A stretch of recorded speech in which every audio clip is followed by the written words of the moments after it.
Latest reports reveal Kadovar is unsafe for living. Increase of unwanted pregnancies in Port Moresby. See the result here. And Duke of York Islanders hit with rising sea levels. This is the National EMTV News with Mary Bertulo. A very good evening. Thank you for joining us for Wednesday's news. Latest reports released by the Rabaul Volcano Observatory have revealed the initial eruption of Mount Kadovar has impacted the entire surface of the island and people should not return. There's still the risk of a tsunami if continuous lava movements cause a massive explosion. It was also revealed there are no thermal anomalies and lava movements to the surface of Kadovar could decrease. The report also revealed there are no significant emissions of sulfur dioxide and heat signatures, indicating that new magma or lava has not breached the island's surface. It states the current activity is the disruption of all volcanic material. Kadovar has been a dormant volcano for over 300 years. Experts from the Geohazard Department say the last time it erupted was in the 1700s, with the latest in 2015 when seismic activities were detected. The imminent threat is if continuous movements of lava breach the surface, and given the steepness of the island, massive landslides will trigger a tsunami. In the meantime, northwestern winds are moving the ash fall towards Wewak and the surrounding island communities. Ground-based monitoring systems have not been installed. However, a volcanologist from Rabaul is en route to Kadovar. The Department of Mineral Policy and Geohazard have declared the island a high-risk zone and have advised people not to return to the island. Similar warnings have been issued to shipping companies and boat operators to avoid the disaster area. Stanley Over Jr., National EMTV News. Lawyer representing the Chinese businessman in the Gordon's eviction, Martin Combry, says the eviction is not illegal as claimed by the National Housing Corporation. Mr. Combry says by law, police and complainant Wens Holding Limited were following orders to evict tenants Lucy Agen and Cecilia Awi. Mr. Combry says a 14-day notice was served, but that was not complied with by the tenants. Principal lawyer Martin Combry from Combry & Associate Lawyers openly spoke to the media this morning on behalf of his client, Wens Holding. He says by law, police executed the court order after the 14 days elapsed on December 22, 2017 for the tenants to move out. Therefore, the eviction was legal. That person defies that notice and does not comply with that notice.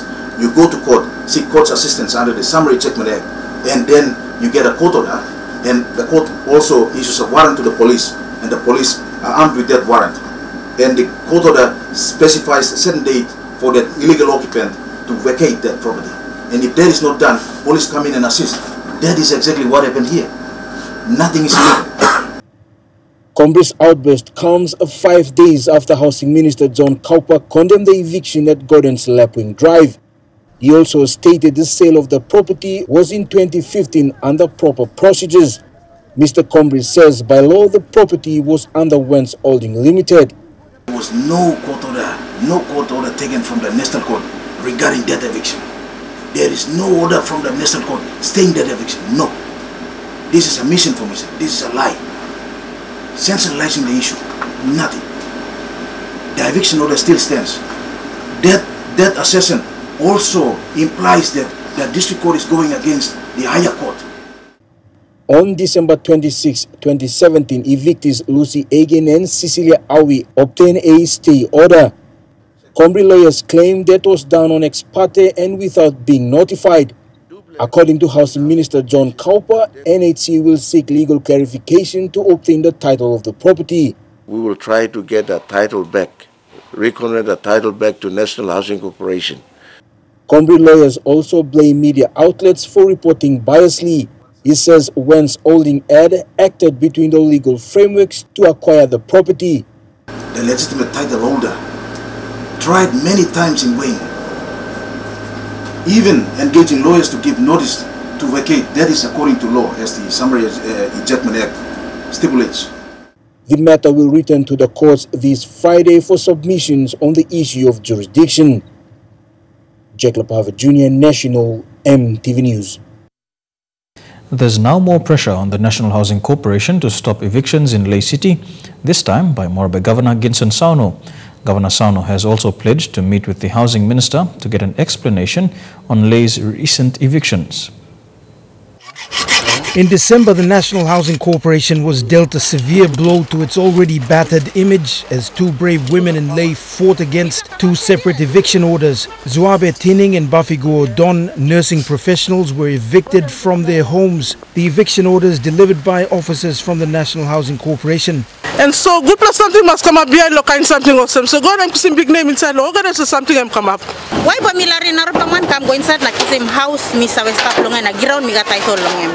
Both their families were forced to camp outside in the open days before Christmas, but when they fought back, the public backlash against the National Housing Corporation was swift and severe. Within a week, both women got the keys to their houses back, and the NHC management issued a formal statement saying the evictions were being investigated and a senior officer was to be sent to Lae for that purpose. Today, the Moresby Governor Ginson Sauno demanded a stop to any evictions going forward until the NHC explains the grounds on which the evictions are conducted. In my view, they shouldn't be evicted. He's also pledged to speak to the Housing Minister about the recent evictions. But this was just one of many evictions. Many have gone unreported. I've found that there's a lot of discrepancies down there. A prominent member of the Lae CP community, Thompson Benguma, has also come forward with his account of an attempted eviction in 2015. He, along with others, protested and found that the National Housing Corporation in Lae couldn't prove, using its own records, that the tenants owed money. The people down there are coming up with false calculations not based on records, their own assumptions, and calculating arrears and going to people and telling people that you owe so many thousands, so that when the guy, has no money to pay, they jump in quickly and sell a property to somebody.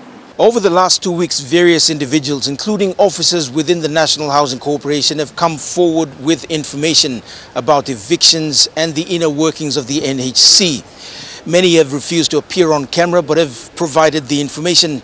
They've revealed that the accounting and billing systems need a total overhaul, that cash payments need to be stopped, and an audit needs to be conducted. Scott Waide, National MTV News, Lae.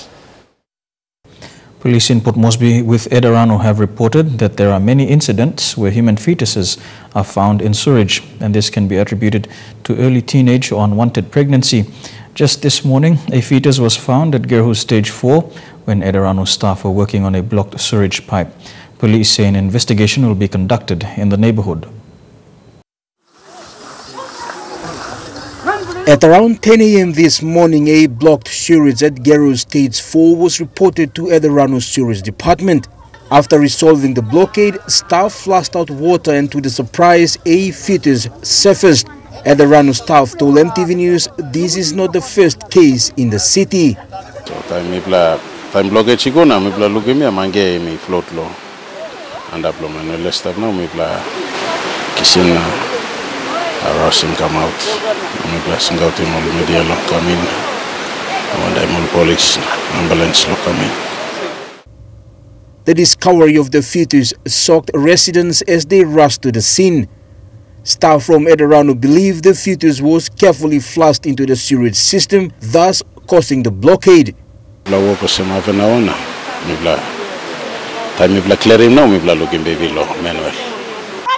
looking for free sex. Stage 4 resident Gertrude Kiandu says those responsible must be ashamed of such act. She says many teenagers and adults do not consider family planning or sexual education to avoid unwanted pregnancy. The sex doesn't come free. Sex is ordained by God to be done in a marriage bedroom. Not out there anywhere you go looking for it. See the result here. So please, young people, don't go doing anyhow, anyway, and cause problem like this and throw the baby or child or kill the child like this. If you're not fit, put the child out for adoption. Geru police arrived minutes later and say an investigation will be conducted so those responsible are held accountable. Police say this is one of the many reported cases. However, many remain unreported or are not discovered. Jack Lepave Jr., National EMTV News. 6 sexual-related offences committed to minors were reported to Port Moresby Police since last Thursday. And NCD Metropolitan Superintendent Pero Drano says sexual offences remain the highest committed offence in the nation's capital. Looking at the type of offence is still big. These statistics were released in a media brief this morning. The NCD Metropolitan Superintendent says because most sexual crimes against minors are committed by trusted individuals, parents and guardians should never leave their children unsupervised. Most of the sexual attacks are perpetrators we know or within the community. And my message again, same message, be careful. Never leave your children, young girls alone. They must be always in the presence of their parents, relatives, and people of trust. Last week, 13 sexual-related crimes were registered with police. Half of these cases were committed against minors. I reiterate again, my concern is sexual offences. It's not diminishing at all. The trend is same. We get 1 to 2 cases reported per day. We had 6 this last week. That means at least 1 per day. Meanwhile, in other offences, police have reported 4 armed robbery cases, 5 stolen vehicle cases, and 1 fraud-related case. Armed robbery for the week is 4. Amolab stolen motor vehicle, 5. Break and stealing, 3. Homicide case, 4. Sexual-related offense, 6. That's still high. Thekla Gunga, National EMTV News. The Lae Metropolitan Command will not tolerate cases of sexual offences settled outside the court. Metropolitan Superintendent Anthony Wagambi says such matters are serious and must be dealt with through the correct procedures. The Lae Metropolitan Command is taking drastic measures to curb sexual offence crimes in the city. Lae Police Boss Anthony Wagambi Jr., who is also the chairman of the Family Sexual Violence Action Committee in Lae, announced this morning that Lae Police will not be entertaining out-of-court settlements for sexual offence cases. Sexual offences are very, very serious crimes, and it leaves the abused person or the survivor traumatized for the rest of their lives. So, there's no justice in having these matters sorted out of court. A number of sexual offence cases are dealt with out of court, meaning victims and their families are compensated or they reach an understanding with the perpetrators. Mr. Wagambi said perpetrators must be dealt with through arrests. People who commit this offence must be dealt with by being formally arrested and charged and put to trial in a court of law, and if found guilty, they must be issued the necessary penalties. From June to December 2017, there were 88 cases reported to Lae Metro's Sexual Offence Squad. Most of these cases involved sexual abuse of minors below the ages of 12 and 16, with perpetrators known to the victims.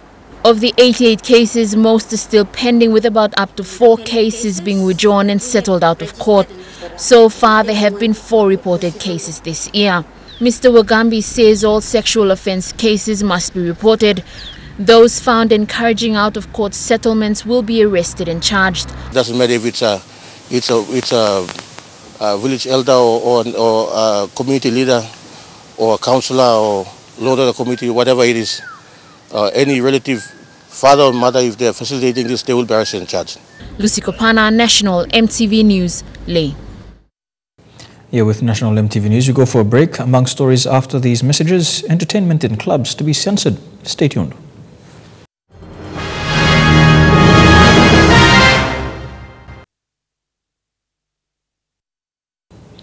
Welcome back to the news. To Madang now, one man has died after he was hit by a police vehicle. The incident occurred at around 8 p.m. at Bunabun in Bogia district. Acting Provincial Police Commander Jacob Bando confirmed the deceased was hit at the roadside and his body dragged at least a few meters away from the site of impact. Incidental information is still sketchy due to the collapse of the Bana Bridge, making it difficult for police to carry out immediate investigations. And locals have retaliated by blocking off the road at Bunabun, keeping a lookout for police vehicles. A comprehensive report will be available once the initial investigation is completed. Villagers in the Moresby Northwest electorate are working with police to evict a group of settlers near Badihagwa Technical Secondary School. This comes after a number of petty crimes and armed hold-ups have occurred along the Kadovar freeway. Villagers have claimed most incidents are caused by this group of settlers. The latest case, stealing.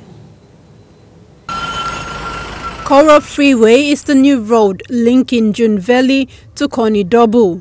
Because it is a short distance to downtown Port Moresby, more residents who live at Waigani, Morata and Tokarara use this route. In recent times, there have been reported number of petty crimes along the freeway. Mane one time was stop na. Some la goroka or narb lab kame. Or narba nami spoke about lie mosa olimon na phone lol. Threatening mol, shooting mol or knife chimogata property lol. Na time will touch me plan mi sakam. Yesterday, a fight broke out between employees of the China Harbour Engineering Company. It's reported an employee injured one of his legs during the conflict. And this morning, his relatives tried to retaliate, but police intervened and dispersed the crowd. No, China ba to first dina lodimol na kamgoe. All stony mem na ologi kangen.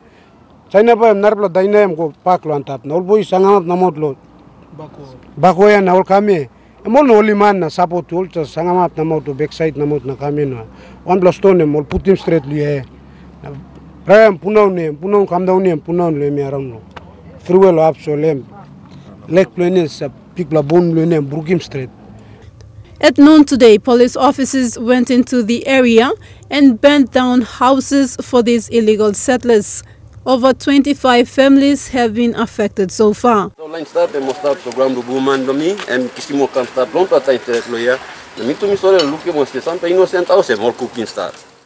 Police have commenced initial investigations and will release an official statement soon. Thakla Gunga, National EMTV News.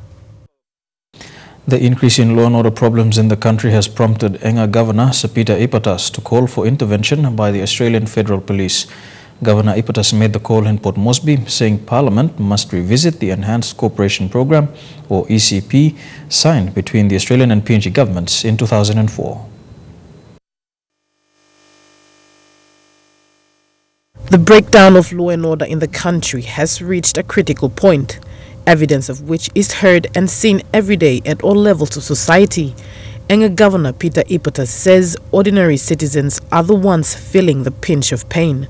If the police force is allowed to dysfunction, if it's not able to perform its constitutional obligation, then you will find that the country fails. You lose that country.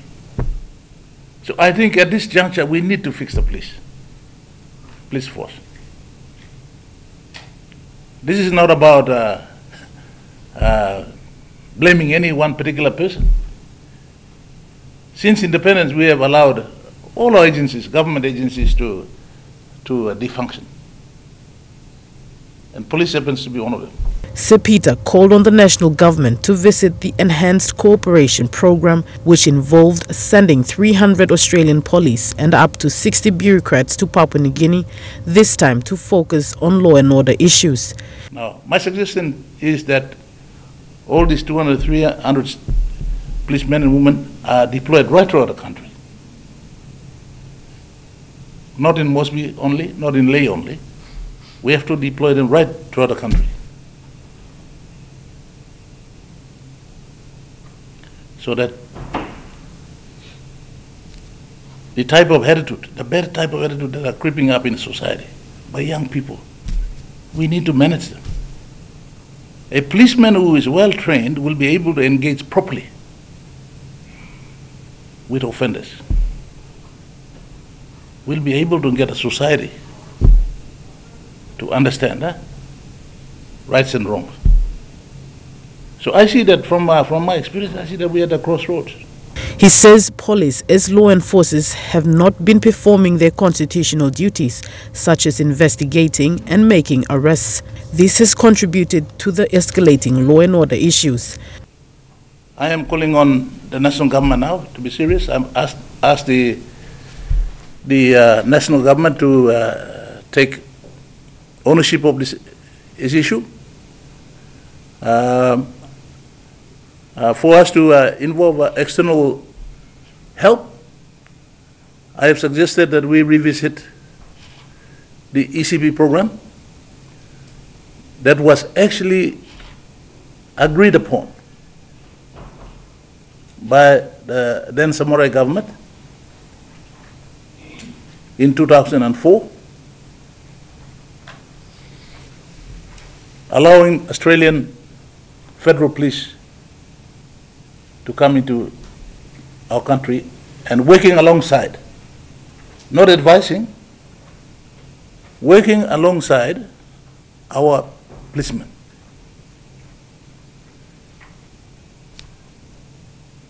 So this is not a new thing. Sir Peter added that Papua New Guineans must be independent and admit when help is needed. He stressed law and order is prerequisite to development and must be taken seriously by the government. Stacey Yellow, National, MTV News. All entertainment clubs in the country have been cautioned to fully comply with requirements set by the Office of Censorship. Chief Censor Stephen Mala says all clubs should be communicating effectively with his office. This year will see the Office of Censorship placing harder requirements on entertainment agencies. Stephen Mala, Chief Censor, told MTV News they have strengthened their capacity and is confident they will clamp down on illegal activities happening within their jurisdiction. We have gone through our recruitment, which has built up our capacity now. We are actually taking on some of those areas that we were not doing previously. Clubs need to comply with requirements from the Office of Censorship or be penalized. This includes any type of entertainment produced locally and within his jurisdiction needs. Mr. Mala maintains they are tasked with protecting Papua New Guineans from indecent information and materials. We don't want to penalize you. We don't want to discourage you. All we want is for you to have some decency when you are doing your production. Consider the others too. I mean, the thing is that we call ourselves a Christian country. So let's display some level of decency. Meanwhile, the Office of Censorship will be critically assessing broadcasting and all agencies of publication, music and entertainment. The broadcasting industry, or whether it's radio broadcasting, television, that's what we should be mindful of. That we have an audience that are watching us. Lillian Kinea, National MTV News. The battle against rising sea levels is one that we will eventually lose, and the Duke of York group of islands in Eastern Britain is among those hit by the impacts of climate change.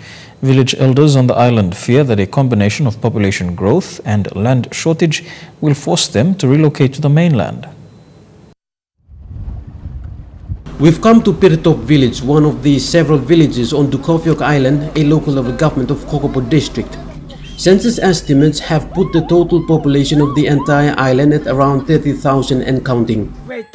According to Bill Anis, a village elder, the population of the island never stopped growing. Now long population, 2012, going up long 2017. Population in Pilai. But this island of more than 30,000 men, women and children is facing a serious problem. Here you can see the severity of the problem. The sea is slowly making its way beyond what used to be the shoreline. This is one of the village main water holes that they use for drinking and cooking. Today the sea is slowly creeping in and covering it. Every day the men and women worry about the future of their children. They worry about their food and water source, and they worry about their ancestral land that has been their home for generations. Selwarai wolong kamandap. Yes, before I'm lig, but now I'm deployed. You know, Selwarai wolong kaminsa Long Island. Na planti mana be plau wolong murti kam long bus. Sem na making me plus supply wolong. Look go outside now. Supply go long big place New Island. Supply go long New Island. It's New Britain. The impacts of climate change is one that is real for the people of Dukovyok Island. They know some of their villages will soon go under. Like Pritop village, it is part of many other coastal communities all over Papua New Guinea that are facing similar problem. Panjubla like same government, to national Britain provincial government, district, LLG, national government to look strong desla office belong climate change to mas desla. Concerning all something na mi plating tingol same mi plan di technicals man long kamali mi plabat big plus something mi like him long all picking di belong mi played gaman masali mall. A combination of the rising sea level every year and increase in population growth and land shortages, many villages along the coastlines like Dukovyok will begin to see their first lot of climate change refugees, and those in authority appear to be not ready for it. Edwin Fidelis, National EMTV News, Kokopo. New infrastructure development in Eastern Highlands Province is set to boost economic activities. The redevelopment of Goroka Airport and the General Hospital are two of many developments set to improve the image of Goroka as the provincial capital.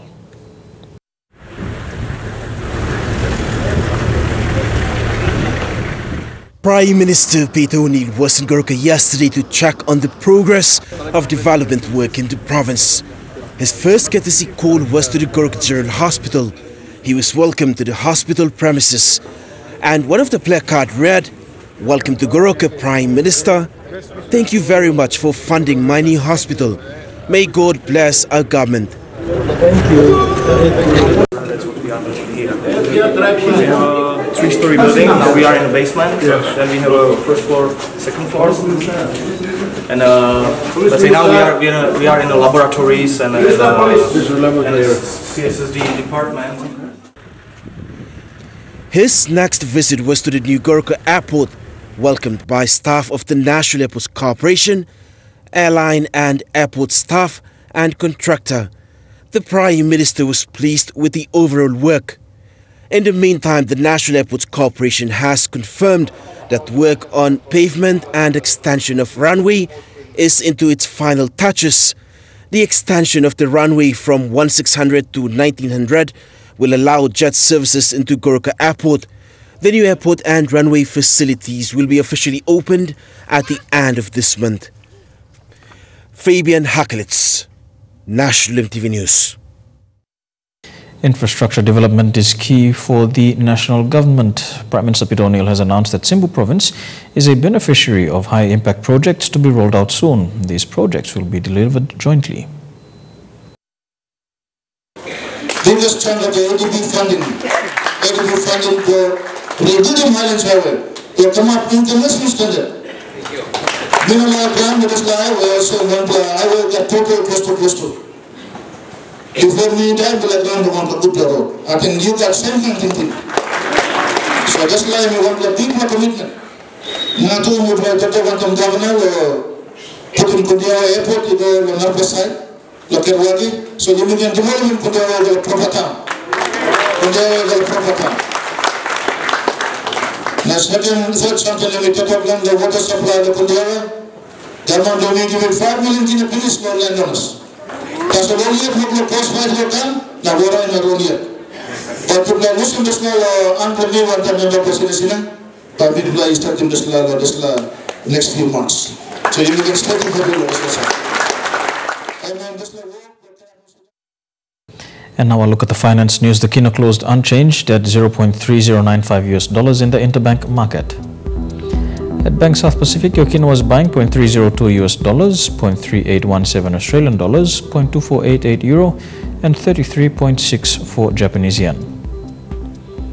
Looking at the commodity prices at New York close, coffee closed unchanged, cocoa and copper closed a day lower, gold is trading lower.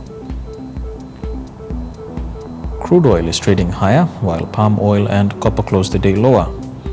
And on the stock markets, the Dow Jones closed 102 points higher, the ASX is down 39 points, and the All Ordinaries is 35 points lower. You're watching National EMTV News. Well-known PNG musician Patti Doi wants more songs on issues affecting our societies. We'll have that and more on the other side of these messages. Stay tuned.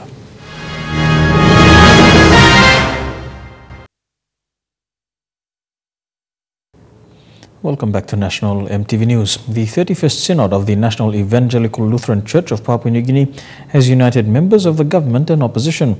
Sinasina Yongomul MP Karanga Kua has welcomed Prime Minister Peter O'Neill into his electorate, pledging their support for churches to continue to deliver services, especially in priority areas of health and education. Despite their political party differences, they vow to enhance the government-to-church partnership. Sinasina Yongomul MP Karanga Kua did welcome the Prime Minister Peter O'Neill into the electorate, which is the host of the 31st Synod.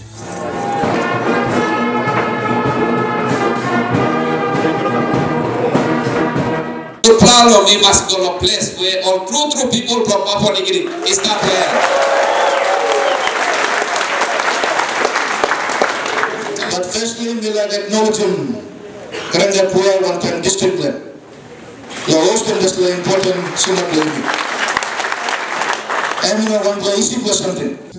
It was also in Simbu that the Prime Minister reiterated that the government and church partnership and why it's important for the country.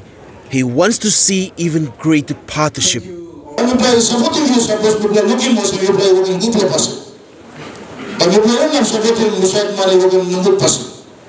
Because we're wasting limited resources in the country.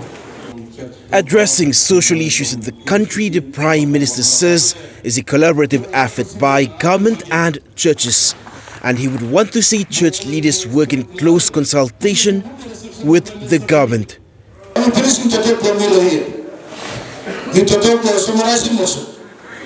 need that responsibility of some social issues will come up inside your community. Church must go past. Everyone must partnership with the church. You may have to work to want them to fix it. Socially, violence against women, violence against our children, depriving our children of the right to education, and what is that teaching and is thrown in work for church too. Fabian Hakelitz, National EMTV News. Prime Minister Peter O'Neill has thanked the Bishop of the Lutheran Church for reforming and uniting its members in the country. The Prime Minister says his leadership has brought confidence to the national government for further commitments.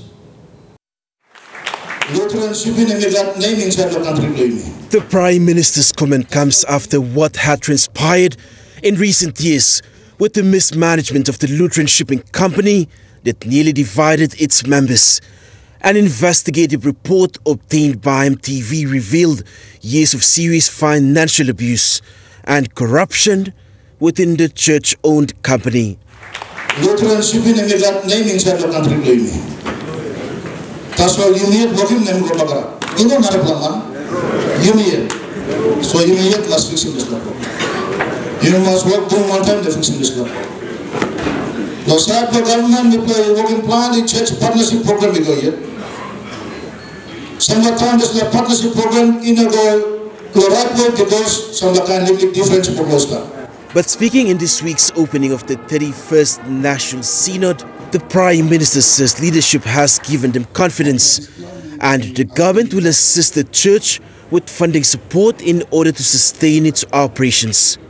Last few years, you know, some of the challenges that inside the church. You like to thank you for the episode with me. And we trying best since his appointment of uniting church. Just like me one particular person, you may already must support him episode in the team. Time to me marking just a no thing where you may have finish. Now I'm time to me the work to one. The Prime Minister has further committed to support Lutheran Church with its initial plan of building a university and also a college to train more seminarians for evangelization work. challenge established is every year you must try and learn more Port Moresby so that sheep work, community work, church work and go strong here. The Prime Minister has urged members of the Lutheran Church to remain faithful and work towards a brighter future ahead. Fabian Hakelitz, National EMTV News. We Care Foundation, a non-profit organization, provides support and training to women and children from settlements around Port Moresby.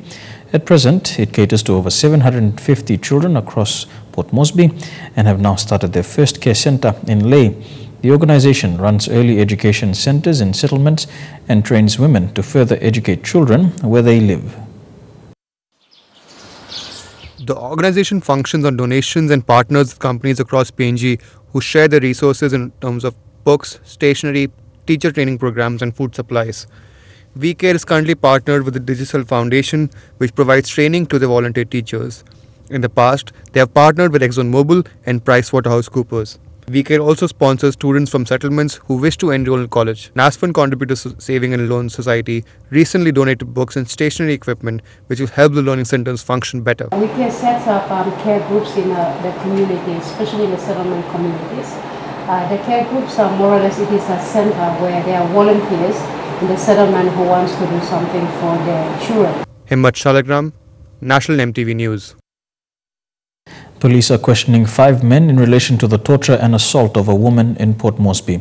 Police say the men were allegedly involved in the assault because they believed the woman was practicing sorcery. They were apprehended this morning at 9 Mile and are in custody at the Gordon's police station. The 5 men were picked up early this morning by Gordon's police. They are being questioned for the torture and assault of an elderly woman, Margaret Sipa, from Chimbu.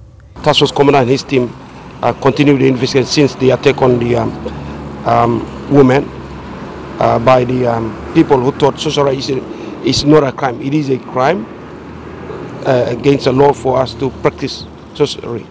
At the same time, accusing someone innocently to be a sorcerer is wrong, and we take it seriously, and that's why the team was led by the Commander Task Force to continue to investigate and pick up the suspects, and they have picked up 5 here.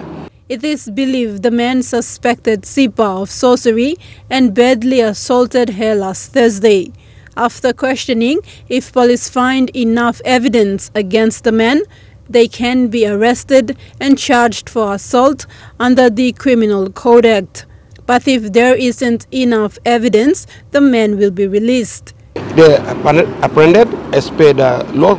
We continue to prepare the file, and if we find that we have evidence to hold those 5, they'll be arrested.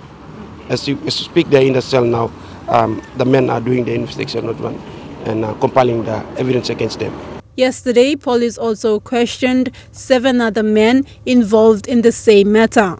However, no arrests have yet been made. The victim has received medical help but is still recovering. Thekla Gunga, National EMTV News.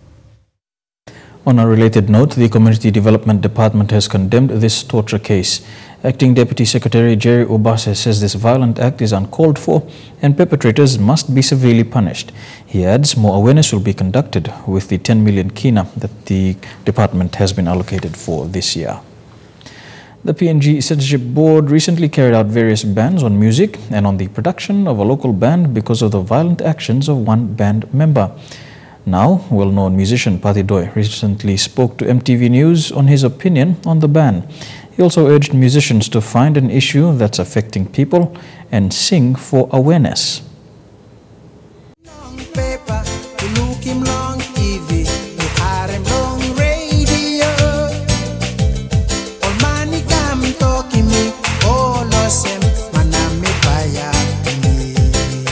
Patty Doi is well known for his hits Sweet Love, Lulu, Lelani, I Am Mummy, PJ, Tor Martin, Vanimo, and Mama Ground.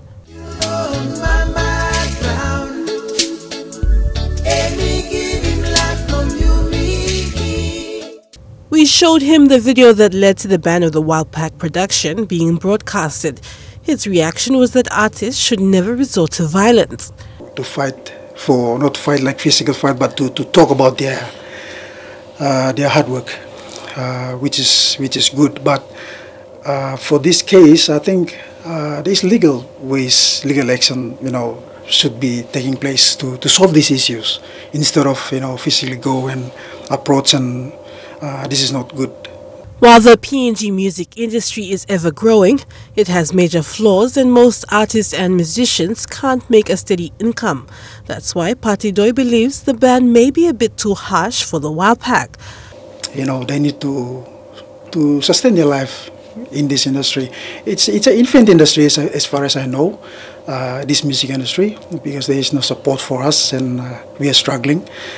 So I think I beg the board to at least give a chance to solve this issue in a way for both parties, I think, so that they can continue to do their music, productions. Meanwhile, the censorship board doesn't have guidelines in place for music production, but the censorship board is working on that. We don't really have a guideline at the moment, but our policy unit is working on putting the guidelines together in terms of the music industry and what we require artists to follow.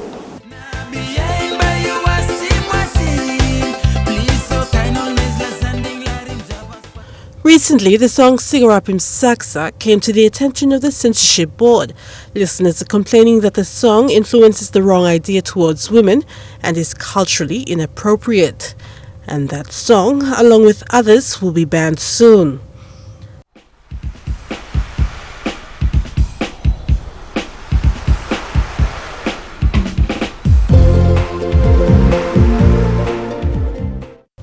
Pati says songs should be written about issues facing people for awareness. I think it will be a good awareness for musicians like this to tap into this area, so that in order for them to control and make the right materials, that it's not more violent, more harm to other people. So I think it's good to at least sit down, go through it, and then do a final one to the public. The chief censor, Stephen Mala, also agrees. We have our own struggle, personal struggle in life. Why don't you make songs about that? Probably we have disagreement with what the government is doing. Why can't you write songs about that? Why are we talking about things that have sexual connotations? Isn't there anything better that we can do? Meanwhile, Pati Doi hopes all music can be censored before it's aired to avoid such incidents in the future. Anything that goes on before goes on air, goes televised or something, at least they go through it, sense it, and then so that in order for them to, instead of just play it on there and then all of a sudden feedback can come back and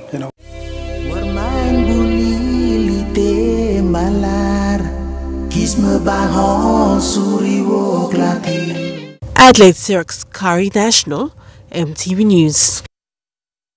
Here with National MTV News, we go for a quick break, and coming up on the other side, some sporting updates in Trukai Sports. Stay tuned.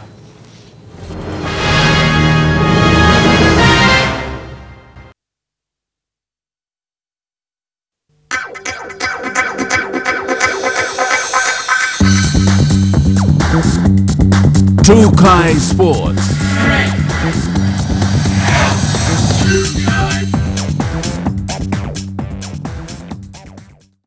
Welcome to Trukai Sports. We begin with Rugby League, and Kumul Petroleum Holdings has joined the Hunters family by coming on board as gold sponsors.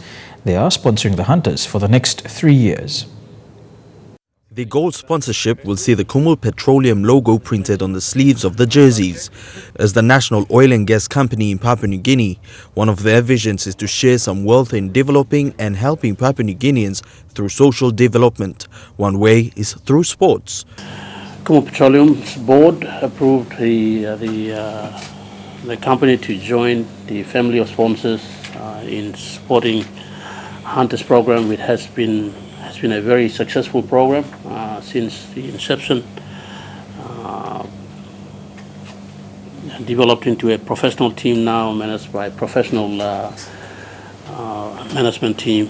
With the success of the hunters over the years, Kumul Petroleum Managing Director Wapu Song says with a 3-year sponsorship, they're looking forward to being part of the hunters' success. On behalf of the board and the management, I want to thank the PNG Rugby League team and the hunters program, the hunters team, the coach and the program managers that have been successfully running the program for the great job that we have been doing, and we are very happy and fortunate to be part of that success story that's been created through the program. PNG RFL Chairman Sandy Saka says the sponsorship will not only be used towards the Hunters Elite program, but will be used for the Academy and Pathway programs under the Hunters brand. Towards the Academy programs and the Pathway programs that the PNG RFL has under the Hunters brand is able to invest these funds back into junior development to find the next lot of hunters coming through so that we are able to sustain this very successful and elite program that has contributed to bringing the sport into the next levels. He says PNG RFL and the Hunters program is looking forward to working with Kumul Petroleum to help address issues and see the 3-year partnership being profitable. So we hope that over the next 3 years of our partnership, the Kumul Petroleum's partnership with Rugby League and the Hunters program is as much beneficial to the company and your visions in support of the company's vision and goals in terms of your commercial business and your social obligations, as much as it will be of value to us. A cheque of 3 million kina was presented to the PNG RFL board, with the first payment of 1 million kina made this week, with subsequent payments of 1 million kina each to be made in January 2019 and January 2020. Elijah Levet, National EMTV Sports. Here with Trukai Sports, we'll go for a quick break and be back with more on the other side. Stay tuned. Trukai Sports. Welcome back to Trukai Sports. Pacific International Hospital has shared their deepest sympathy with the family of the late Kato Otio.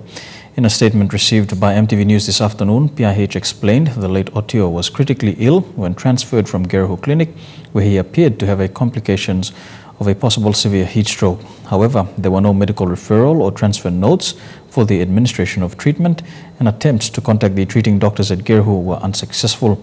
PIH maintains the late Otio was given all medical support by specialists and further management and life support measures, which includes extensive diagnostic work, including a chest x-ray, CT brain, and several blood tests. Despite all treatment measures, unfortunately, Mr. Otio passed on during the early hours of Tuesday. And in news just in, the Papua New Guinea Rugby Football League Chairman Sandis Chaka has confirmed that a post-mortem will be carried out tonight on the body of the late Kato Otio. This afternoon, the family agreed to a post-mortem to determine the cause of his death. Meanwhile, the funeral service will be held this coming Friday at the Reverend Sione Kame Memorial Church at 5 Mile. The Rugby League star will be laid to rest in the afternoon at the 9 Mile Cemetery. And that's it for Trukai Sports. We go for a break and be back with more. Stay tuned. Trukai Sports.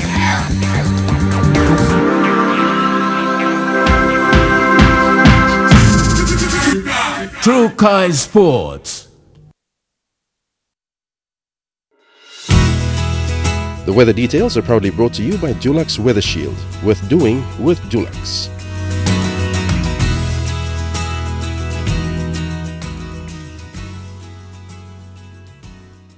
Now, unfortunately, we can't bring you the weather details as yet, as the National Weather Service staff are still continuing their industrial actions. But that has been the news and sports for today, Wednesday, the 10th of January 2018. On behalf of the MTV News team, pleasant viewing. Good night.